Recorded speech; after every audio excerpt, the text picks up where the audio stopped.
Dukung Malaysia sebagai ketua ASEAN tahun ini. Malaysia memuji ekonomi Malaysia. CNBC Indonesia keluarkan satu liputan khas bertajuk 3 senjata rahsia buatkan ringgit dan Malaysia perkasa. Jarang kita nak tengok media Indonesia ni angkat Malaysia macam ni. 9 Sultan menghadap Raja Malaysia dan keputusan diambil. Anwar Ibrahim resmi menjadi Perdana Menteri ke-10. Madani pekerja PMX Di saat orang lain sibuk berpolitik siang malam, berebut kuasa tanpa henti, Perdana Menteri kita, PMX, pilih untuk buat kerja. Tak ada masa nak melayan drama sebab masa depan anak muda Malaysia jauh lebih bernilai. Hai, Assalamualaikum warahmatullahi wabarakatuh. Berjumpa lagi dengan saya, Haimerbat TV. Oke, apa kabar hari ini? Mudah-mudahan kabar daripada teman-teman semuanya, semoga kabarnya sehat selalu, berkah umurnya, dan selalu dipermudah segala urusannya oleh Allah. Amin, amin, ya rabbal alamin. Oke teman-teman, di sini sebuah video yang bahas tentang Indonesia sokong Malaysia, Malaysia jauh lebih baik daripada Indonesia tentunya, teman-teman ya. Dan saya suka melihat video-video yang dimana Malaysia selalu unggul di atas Indonesia, baik mata uangnya, baik gajinya, baik kehidupan di Malaysia, baik keadilan di Malaysia, itu jauh lebih baik daripada Indonesia, teman-teman ya. Oke, seperti videonya, dan termasuk salah satu investor asing itu lebih menginvestasikannya ke Malaysia daripada ke Indonesia, teman-teman. Kenapa? Karena Indonesia pajaknya besar. Kedua, korupsinya juga gila-gilaan, tonton ya. Oke, penasaran nih dengan videonya seperti apa? Jom kita simak bersama. Let's go. Dukung Malaysia sebagai ketua ASEAN tahun ini. Malaysia sebagai ASEAN tadi. Kami siap menerima 2025 ini, teman-teman ya. kunjungan Perdana Menteri Malaysia dan para pimpinan untuk Berlanjut. Tidak nasionalis. Ibaratkan itu sering dituduh pro ke Malaysia.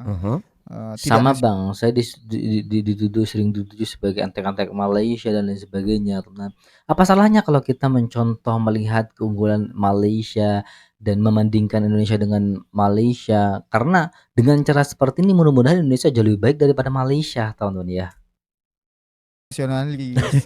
Ibaratkan orang kita ni orang Pinang dekat dengan Malaysia, dah lah bahasa mirip, mereka terbitkan naskah pun kita support juga. Ni sekarang kita ni orang Malaysia atau orang Indonesia gitu. Indonesia memuji ekonomi Malaysia. CNBC Indonesia keluarkan satu liputan khas bertajuk 3 senjata rahsia buatkan ringgit dan Malaysia perkasa. Jarang kita nak tengok media Indonesia ni angkat Malaysia macam ni. Jom kita tengok apa dia 3 senjata utama yang mereka highlightkan. Yang pertama adalah surplus dagangan Malaysia memang bukan calang-calang. Malaysia dah lama ada kelebihan besar ekspor kita, konsisten lebih tinggi daripada import. Setiap bulan kita ada lebihan sekitar 18 hingga 20 bilion dan tahun 2025 saja komoditi surplus kita adalah sekitar 125 bilion ringgit. Yang kedua adalah FDI mengalir deras level yang buatkan negara jiran kita terkedu. Dalam 18 bulan Malaysia berjaya menarik 575 bilion pelaburan asing dan ini bukanlah pelaburan biasa-biasa. Ini adalah kategori high tech dan high skill. Contoh paling besar adalah Nvidia dan juga Microsoft. Ketiga, produktiviti tenaga kerja nombor 1 di Asia Tenggara. Dalam graf CNBC Indonesia, Malaysia berada di tangga yang pertama, malah lebih tinggi daripada China. Jadi apa pendapat anda? Cuba komen dekat. Pemirsa, di saat banyak mata uang Asia justru melemah terhadap dolar, ada satu mata uang yang jalannya ini berlawanan. Di saat mata uang Indonesia itu lemah terhadap mata uang dunia, termasuk salah satunya adalah dolar, hanya ada satu negara, bukan hanya, ada satu negara di Asia Tenggara yang berlawanan. Di saat semua mata uang negara lain itu sedang melemah terhadap dolar, mata uang ini semakin menguat, teman-teman. Menguat, kan gila. Yakni ringgit Malaysia. Ringgit Malaysia menjadi mata uang paling kuat di Asia, lampaui yuan Cina. Gila, rek. Kasih hancur aja negara Indonesia, bray. Aduh. Bro, ini ya. Kami Semoga Indonesia dapat belajar dan membuat perubahan di Indonesia ya. Sebenarnya saya iri dengan negara kalian. Karena Belakangan ini, banyak pemuda Indonesia yang kerja di Malaysia kompak memuji negeri jiran. Mereka bilang, di sini hidup terasa lebih aman. Tidak hanya terasa lebih aman, saya tambahin dulu Bang ya. Biaya hidup murah, teman-teman ya. Ketiga, gaji besar. Keempat, pekerjaan jelas, teman-teman ya. Kalau di Malaysia, aman itu luar biasa, teman. Yang dibutuhkan adalah keamanan. Kalau kita kerja ke Malaysia dengan berangkat dengan cara ilegal, ya jangan salahkan negara lain jika terjadi apa-apa. Kalau kita berangkat, salah satunya ke negara Malaysia, kalau kita berangkat dengan dokumen lengkap, dengan dokumen yang resmi, maka perlindungannya itu penuh, teman-teman ya. Jalanan tertib, dan gaji sepadan sama kerja. Ada juga yang merasa lebih dihargai dan punya kesempatan berkembang. Bahkan, ada yang berani menyentil. Kalau Indonesia mau maju, harus berani belajar dari Malaysia. Menurut kamu, mereka ini wajar memuji atau justru berlebihan? Wajar. Versi lengkapnya ada di YouTube Jejak Arif. Kita bahas semua cuplikannya sampai tuntas. 9 Sultan menghadap Raja Malaysia dan keputusan diambil. Anwar Ibrahim resmi menjadi Perdana Menteri ke-10 negeri jiran itu. Ada demokrasi, ada tradisi. Tapi di sebuah negeri, di seberang Malaysia, sang raja justru harus berkonsultasi, bukan dengan 9 sultan, tapi dengan 9 naga untuk memutuskan hal-hal strategis. Memang ada yang unik. Kita ucapkan selamat memerintah pada Anwar Ibrahim, seorang aktivis yang punya banyak teman di Indonesia, bahkan sejak Orde Baru. Kebanyakan adalah tokoh-tokoh oposisi. Salam akal sehat.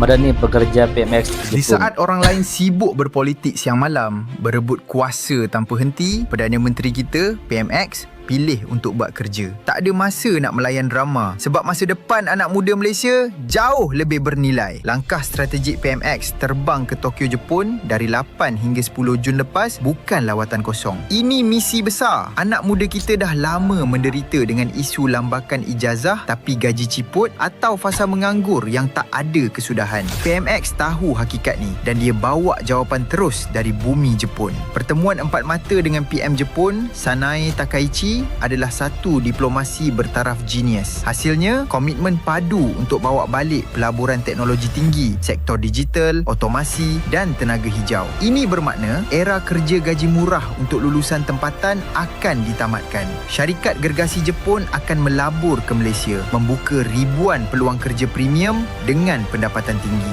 Bukan setakat kerja, anak muda kita bakal dapat latihan teknologi bertaraf dunia. Bakat tempatan kita bakal diserap masuk ke rantaian bekalan otomasi global. Kita bukan lagi penonton, kita adalah pemain industri. Kesimpulannya mudah, kerajaan Madani tak pernah duduk diam membela nasib generasi baharu. PMX dah bina jambatan emas untuk masa depan kita. Jadi, nak pusing cerita apa lagi? Bukti dah depan mata. Malaysia Madani, Malaysia berkerjaya.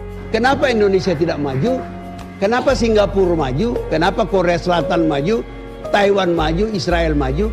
Karena ada yang mereka takuti. Taiwan takut sama Cina, daratan. Korea Selatan takut sama Korea Utara. Singapura takut karena dia adalah mayoritas orang Tionghoa di tengah lautan Melayu. Israel takut dia berada di tengah lautan Arab. Kalau dia nggak hebat, dia dikeremus. Indonesia, Tuhan pun tidak ditakuti. Ya betul teman-teman ya. Janji dengan menggunakan kitab suci bahwa akan melakukan keadilan dan sebagainya tetap dilanggar teman-teman. Gak takut dengan janjinya kepada Tuhan. Itulah kelebihan dari pemimpin Indonesia. Makanya Indonesia agak maju-maju ya seperti itu. Ya. Coba lihat orang yang masuk KPK. Semua pernah disumpah di bawah kitab suci atau berpegang pada Bible. Sudah itu dia langgar, nah dia tidak takut sama Tuhan. Satu bangsa yang tidak ada yang ditakuti tidak akan maju. Itu kira-kira. Terima kasih. Assalamualaikum. Waalaikumsalam. Kenapa sekarang makin banyak orang Indonesia mulai investasi properti di Malaysia? Karena investasi bukan cuma soal punya aset, tapi cari peluang dan terus berkembang. Dan Malaysia jadi salah satu negara yang paling dilirik. Harga propertinya masih relatif affordable, tapi potensi naiknya besar.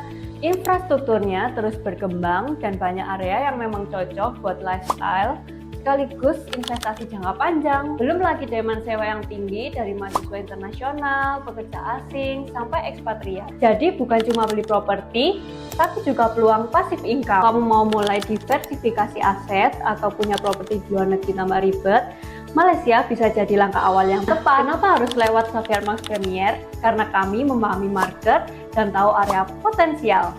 Kamu akan dibantu mulai dari konsultasi, pilih properti sesuai budget, dan tujuan investasi sampai proses pembelian. Jadi yuk mulai investasi properti bersama Xavier Max Premier dan temukan peluang terbaikmu. Kalian tahu nggak, Malaysia mencatat 47% lonjakan investasi asing tahun ini. Kenapa? Karena perusahaan global lagi cari insurance policy di luar China, dan ASEAN jadi jawabannya. Tiba-tiba Malaysia jadi sweet spot, stabil, lebih murah dari Singapura, dan sudah jadi pusat semiconductor. Hasilnya, dalam 9 bulan, Singapura, Amerika Serikat, China masukin 150 miliar ringgit, bukan buat mall, tapi buat chip factory, data center, EV parts, medical tech. Penang, Johor, Kedah sekarang naik jadi tech hub. Lebih banyak kerja skill, gaji lebih tinggi, SME supply chain juga ikut tumbuh. Tapi ini nggak otomatis buat semua orang. Kalau kita kurang engineer di Malaysia, teknisi, desainer, perusahaan akan ambil expat. Jadi Malaysia sedang di titik $1 billion turnover. Jadi pertanyaannya, investor Indonesia siap ambil peluang ini tidak? Investasi di Malaysia bukan tentang paling cuan, tetapi tentang paling masuk akal. Bagi investor Indonesia, Malaysia menawarkan kedekatan, stabilitas, kepastian hukum, akses yang mudah, resiko yang terukur. Jika Indonesia adalah tempat membangun kekayaan, maka Malaysia adalah tempat menjaga, menyeimbangkan, dan mengembangkan kekayaan tersebut secara regional. Itulah mengapa bagi banyak investor Indonesia, Malaysia bukan sekedar alternatif, tapi langkah strategis berikutnya. Kenapa investor properti di Indonesia sekarang mulai investasi di Malaysia? Yuk kita tanya jawabannya ke Pak Danov. Mau tanya nih Pak, jadi mau tanya kenapa sih sekarang investor properti di Indonesia itu mulai investasi ke Malaysia? Ya, jadi investor properti di Indonesia itu mulai diversifikasi aset. Jadi mereka nggak cuma nambah aset di Indonesia, tapi juga nambah aset di luar negeri, contohnya di Malaysia. Kenapa Malaysia? Karena yang pertama harganya itu masih affordable. Kemudian demand sewanya itu tinggi dan punya potensi income ringgit. Kalau kita punya potensi income rupiah plus ringgit tentunya lebih bagus kan. Dan juga ribuan ringgit sih yang bisa didapetin. Kalau gitu boleh jelasin nggak Pak, detail proyeknya tuh kayak gimana, terus cara transaksinya tuh gimana? Untuk detail proyek dan cara transaksi, kami undang investor Indonesia untuk hadir di Hotel Grand Mercure Malang tanggal 6 Juni 2026. Untuk tanya-tanya bisa DM kami. Terima kasih. Lagi-lagi investor asing kabur dari Indonesia, Surabaya pusing. Kabur teman-teman ya, kabur, lari, artinya tidak mau menginvestasikan lagi di Indonesia. Kenapa? Karena ya korupsi, pajak besar, izin juga lama dapat persetujuan. Itulah ribetnya di Indonesia, teman-teman ya. Kita kalah telak. Perusahaan teknologi terbesar di dunia, Nvidia, memilih untuk berinvestasi di Malaysia daripada di Indonesia. Dan total nilai investasi untuk proyek ini diperkirakan mencapai 72 triliun dengan proses pembangunan yang hanya memakan waktu 22 bulan saja. Menteri Keuangan Pak Purbaya bahkan dibuat pusing gara-gara kejadian ini. Keputusan Nvidia ini bukan tanpa alasan. Malaysia berhasil menggait investasi besar, sementara Indonesia, khususnya Batam yang sangat dekat sekali loh. Bentar. Mohon maaf teman, saya skip. seharusnya Indonesia sadar kalau sudah ada tanda-tanda investasi asing tidak lagi mau berlebur di Indonesia, kita sadar apa yang salah dengan Indonesia. Apakah mereka sudah memberikan banyak video atau narasi bahwa kami ogah, kami males menginvestasikan sahamnya di Indonesia karena yang pertama Indonesia itu tempat ladangnya korupsi, kedua pajaknya besar, surat izinnya juga lama. Dengan narasi seperti itu kan seharusnya Indonesia sadar bahwa itu yang harus diperbaiki, korupsi. Kedua, pajak jangan terlalu besar. Biar apa? Biar banyak investor asing itu berlebur lagi ke Indonesia. Nvidia ini adalah perusahaan besar loh, teman. Apalagi Google, Microsoft, Tesla, gila. Semuanya ke Malaysia, teman-teman ya. Lokasinya dengan Johor Bahru dan dengan Singapura itu ditinggalkan dan tertinggal karena beberapa aspek penting. Malaysia punya kebijakan dan rencana yang jelas mengenai perkembangan AI dan data center. Pemerintah Malaysia telah mengalokasikan hingga 5,9 miliar ringgit Malaysia atau sekitar 23,38 triliun rupiah dalam anggaran mereka di tahun 2026 untuk mendukung sektor AI negara tersebut. Fasilitas di Johor Bahru ini termasuk yang menggunakan energi terbarukan dan dalam proyek Nvidia tersebut akan dibangun solar farm sebanyak 500 megawatt. Tidak lupa juga memang lebih mudah dan lebih simpel dari sisi birokrasi dan harmonisasi peraturan untuk memudahkan investor bergerak dengan sangat cepat. Saya punya 3 rekomendasi yang ingin saya sampaikan kepada pemerintah dan dalam hal ini strategi ini dapat dipergunakan untuk meningkatkan daya saing investasi kita mengingat Batam lokasinya sangat strategis bagi Indonesia berbatasan langsung dengan Singapura dan Johor Bahru Malaysia. Pertama, bangun One Stop Investment Hub. PP Batam sudah dibantu Presiden Prabowo dan thanks to Pak Amsakar Ahmad dan Ibu Lee Claudia Chandra dengan terbitnya PP 25 dan PP 28 di mana perizinan usaha yang sifatnya umum berada di tangan BP Batam. Artinya perlu adanya integrasi perizinan lintas kementerian dan lembaga dengan target waktu yang jelas, ada timelinenya. Ini dapat meminimalisir birokrasi dan mempercepat keputusan investasi yang dapat menjadi modal utama untuk menarik investor khususnya dalam hyperscale teknologi. Kedua, kita harus mengembangkan green grid untuk data center. Investasi energi bersih di Batam harus dipercepat. Lagi-lagi thanks to Ibu Lee Claudia dan Pak Amsakar Ahmad karena beliau berdua telah melakukan rapat dengan negara tetangga seperti Singapura dan sudah ada persetujuan-persetujuan yang telah mereka buat tetapi perlu dipercepat lagi. Termasuk dalamnya memberikan insentif untuk pembangkit renewable yang langsung mendukung kebutuhan data center berskala besar. Yang ketiga adalah perjelas kebijakan insentif. Contohnya skema pajak dan fasilitas yang kompetitif dibandingkan dengan negara tetangga seperti potongan pajak jangka panjang atau dukungan-dukungan infrastruktur terbaik bagi mereka. Ini akan membuat mereka merasa nyaman dan ini penting agar proyek teknologi bisa diakselerasi tanpa hambatan biaya yang berarti bagi sisi investor. Keputusan Nvidia memilih Johor Bahru bukan kebetulan.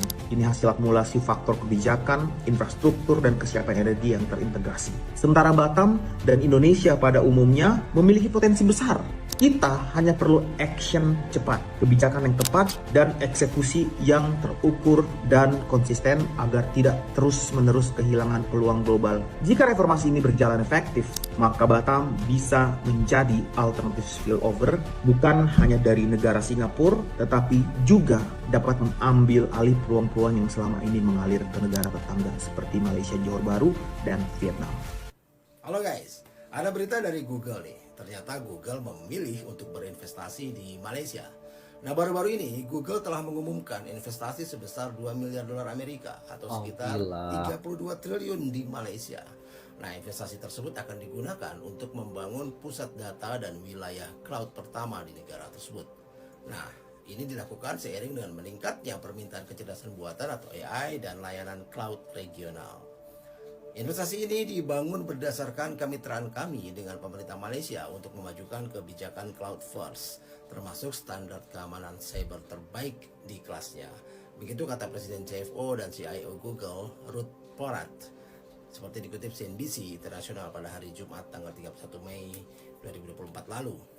Nah, Porat menambahkan bahwa investasi tersebut akan menjadi yang terbesar yang pernah dilakukan Google di Malaysia selama 13 tahun beroperasi di sana.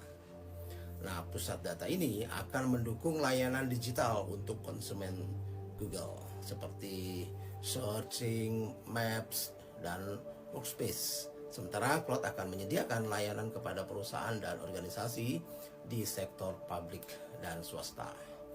Google juga meluncurkan 2 program literasi AI di negara tetangga Indonesia tersebut untuk pelajar dan para pendidik. Investasi dan program ini diharapkan memberikan kontribusi lebih dari 3,2 miliar dolar Amerika terhadap PDB Malaysia dan mendukung 26.500 lapangan kerja pada tahun 2030. Nah, Cloud Regional Malaysia adalah tambahan dalam jaringan Google yang mencakup 40 wilayah dan 121 zona di dunia. Nah, ini terjadi setelah perusahaan raksasa teknologi lainnya, Microsoft, mengatakan akan investasi sebesar 2,2 miliar dolar di Malaysia ini. Ya, beberapa bulan terakhir Indonesia juga kedatangan ya bos-bos raksasa teknologi yang mengumumkan akan berinvestasi di Indonesia. Mereka adalah CEO Microsoft, Satya Nadella, CEO Apple, Tim Cook, dan yang terakhir CEO SpaceX, Elon Musk, yang datang mengumumkan peresmian internet berbasis Starlink di Indonesia. Ya, bukan investasi tapi malah jualan. Nah, dalam setiap kunjungan para bos-bos teknologi dunia tersebut, pemerintah Jokowi meminta adanya komitmen investasi di Indonesia. Ya, meski memang investasi ada, gitu, mengalir ke tanah air, tapi sangat tidak sebanding. Kita kalah jauh dengan Malaysia tentunya, teman-teman ya. Apa yang harus kita pelajari dalam video ini adalah Indonesia tidak boleh malu, tidak boleh minder mencontoh Malaysia dan belajar daripada negara Malaysia, teman-teman. Oke, itulah video reaction hari ini. Buat teman-teman yang suka dengan video ini, silahkan bantu dengan cara menekan tombol like, komen, dan share. Jangan lupa juga please subscribe channel daripada Haimerbat TV ini. Baik, kita akhiri dan ketemu di video berikutnya. Wassalamualaikum warahmatullahi wabarakatuh.